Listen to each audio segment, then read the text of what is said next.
A cell has an osmotic potential. Cell has an osmotic potential of 18 watts. Osmotic potential is equal to solute potential. So that is solute potential, that is minus 18 watts. And the pressure potential, that is psi P, is equal to 8 watts. That is with regard to cell A. And cell B with the osmotic potential, that is psi S is equal to minus 14.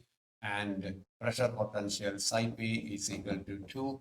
Here the water potential will be 12, minus 12, and here the water potential is minus 8, minus 10. So then water will be moving. Water will be moving from less negative to more negative. Here less negative means this cell A, to more negative means cell 12. Less negative means here more water molecules are free to move, so that water potential is comparatively higher. Whether the water potential is comparatively lower, so from higher water potential to lower water potential, or from less negative to more negative. So the answer is from cell A to cell B, the water molecules will go.